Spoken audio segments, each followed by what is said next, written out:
I like you must have a business card. Well, yes, I do. Thank you. You do? At 13, you have your own business card. Okay, that's a nice start. I'll get in touch with you later. Sure. What do you do? Well, mainly, I like to call myself a software and cognitive developer because I love developing with cognitive computing and artificial intelligence. I am an algorithmist. I love working with, designing, and implementing algorithms. I'm a keynote and TEDx speaker. I'm an author. I've written a book, and I'm working on another one about IBM Watson. And, of course, I'm also an IBM champion for cloud and honorary IBM cloud advisor. Where did Hang I on go a second. wrong? Someone just get me a flannel countdown. Do you go to school? Well, I'm currently homeschooled in grade 8, going to grade 9 now. Wow. Okay, so you're bright. Artificial intelligence is taking over the world. Is that fair to say? Well, you see, that's actually one thing that I believe a lot of people have, the sort of misconception that artificial intelligence is this technology that was made to replace humans at really everything we do, whether it be, our jobs or whatever we do at home every day. But really what I believe is that artificial intelligence was developed and is continuing to be developed for the sole purpose of really augmenting our life and amplifying our skills or capabilities and what we can do every day. But what about when the computers actually learn that they're better than us? Well, you see, that's sort of called a singularity of artificial intelligence, at which point artificial intelligence has surpassed human intelligence to the point that we cannot control it. But really what I believe at this point, artificial intelligence, I won't go into the details right now since we're limited on time, but the thing is right now, artificial intelligence itself as a technology is so foolable and so primitive that either A, we won't reach that singularity point, or B, if we do, it's a very long ways off. Do you understand that, Mark? No. I couldn't. I wanted to take notes for the exam at the end of it. You lost them in the first sentence. Could I perhaps offer you a golf ball? There you go. Thank you very much. You do this YouTube channel, which you teach people. What is that all about, and who is your target audience? Yeah, sure. Now, I actually have a YouTube channel called Tanmay Teaches that I've been running for around 6 years now, and it has over 144 videos and now 22,000 subscribers. And so on it, I love to teach about computing, really programming, these algorithms that I develop, machine learning especially, math, science, and especially technologies like IBM Watson. Because, of course, I like to share my knowledge because I realize that there's this lack of resources for people to learn about technologies like AI, which is why I absolutely love sharing my knowledge through, of course, these YouTube videos, the books that I'm authoring, the keynotes that I have, and really Watson comes in here in such a great way because Watson allows me... What's Watson?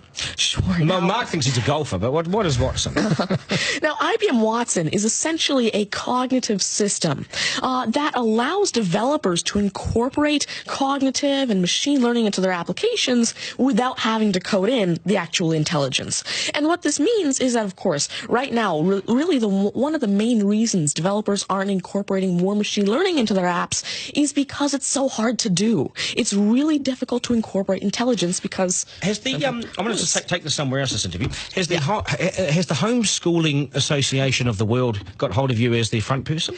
Well, there is actually a Homeschooling Legal Defense Association, I believe, HSLDA, in Canada, and I actually had a keynote for them last year in Niagara Falls. You're the poster boy for homeschooling, aren't you? Well, I did have a keynote for them, and I talked a lot about the advantages of homeschooling and why it's great for kids who want to go into different and really targeted subjects. Okay, I want to get right down to business now. When did you realise you were bright and smarter than most?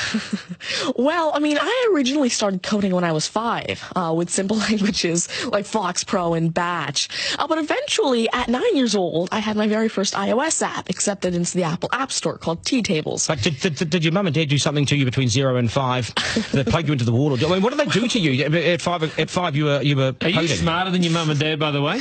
Well, I have...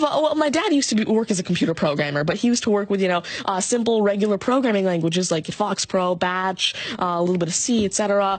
But you see, now I'm really interested in artificial intelligence and how it can actually be implemented on all these different platforms. You'd be a nightmare to teach. You'd be an absolute nightmare to teach, wouldn't you? Because you'll be smarter than the lecturers. I never ever want to get in an argument with you, ever. But I would like to see you on a quiz show because I think you would nail that. Well, you see, there is one thing that I've been working on, and it's essentially an app called Ask Tanmay, an NLQA system. And so essentially, it's a system that can take your natural language questions and answer them for you using Watson and artificial intelligence. And actually, the original reason why I made Ask Tanmay, there's an Indian version of the Who Wants to Be a Millionaire show called KBC, which I originally wanted wanted Ask Tanmay to play. So it's that actually ties in quite a bit with what I wanted to do. It's nice to see you. Do you get because you're homeschooling? You wouldn't go to school dances and things like that, would you? School socials and things. Do you get them? Well, I actually used to be regularly schooled until grade 6. Right. Then I became homeschooled, and so of course I still do have my This is friends still from a school. victory for public schools. Take that golf ball Yep. and bring it back to me when you've actually worked out a way in which it'll always go straight. Because I think you could do it. Technically, using a genetic algorithm or something. I knew there'd be an answer. Hey, it's brilliant to meet you. You're a complete inspiration. Thank you. And I hope my son was watching, a 7-year-old son. Message to Buster Garner, you got work to do, mate.